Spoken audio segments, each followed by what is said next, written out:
मुख्यमंत्री देवेंद्र फडणवीस ने कहा, उद्धव ठाकरे और इंडी गठबंधन की रैली में अब अल्लाहू अकबर और टीपू सुल्तान जिंदाबाद के लगते हैं नारे।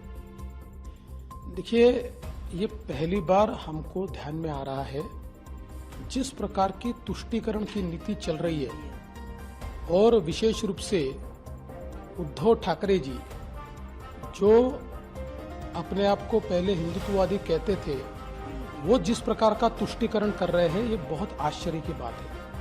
देखिए, एक समय था हमारे शिवसेना प्रमुख हिंदू हृदय सम्राट बड़ा साहब ठाकरे जी अपने भाषण की शुरुआत करते थे, मेरे तमाम हिंदू बहनों, भाइयों और माताओं। उद्धव ठाकरे जी भी उसी प्रकार से शुरुआत करते थे। इंडी गठबंधन की पहली सभा में सारे नेताओं ने कहा हिंदू शब्द छोड़ दो। उन्होंने हिंदू शब्द छोड़ दिया, वो हिंदू शब्द का उच्चारण नहीं करते। महाराष्ट्र के उप मुख्यमंत्री देवेंद्र फडणवीस ने कहा, उद्धव ठाकरे जो पहले अपने आप को हिंदूवादी कहते थे, वह जिस प्रकार की तुष्टीकरण कर रहे हैं, वो बहुत आश्चर्य की बात है। इंडी गठबंधन की पहली सभा में सबने कहा हिंदू शब्द छोड़ दो। उन्होंने हिंदू शब्द छोड़ दिया, वह हिंदू शब्द का उच्चारण नहीं करते। उनके रैलियों में अल्लाहू अकबर के नारे लगते हैं और टीपू सुल्तान जिंदाबाद के नारे लगते हैं। अब वोट जिहाद की बात हो रही है। पीएम मोदी को हराने के लिए वोट जिहाद की बात चल रही है। मैं अपील करना चाहता हूँ कि आप लोग दिखा दीजिए कि वोट जिहाद नहीं चलेगा, वोट का समर्पण चलेगा। कि अब उनकी रैलियों में अल्लाहू अकबर के नारे लगते हैं और टीपू सुल्तान जिंदाबाद के नारे लगते हैं। उससे आगे ये लोग बढ़ गए, उनकी रैली में मुंबई बम कांड का आरोपी ये उनका स्टार प्रचारक बनता है।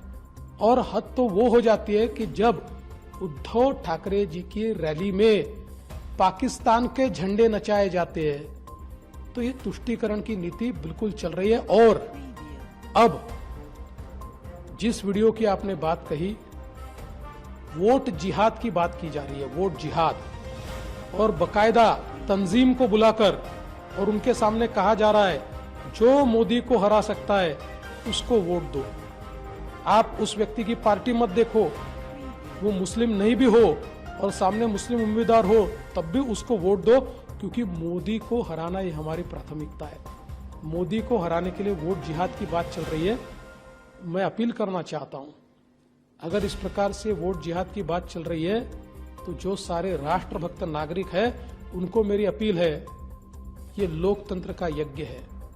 लोकतंत्र के यज्ञ में अपना समर्पण दीजिए, अपनी आहुति दीजिए और लोकतंत्र के यज्ञ में अपने वोट की आहुति देकर देश के कर्मठ और कार्यशील प्रधानमंत्री मोदी जी को चुनकर लाने के लिए आप भी ये दिखा दीजिए कि वोट जिहाद नहीं चलेगा, वोट का यज्ञ चलेगा, वोट का समर्पण चलेगा।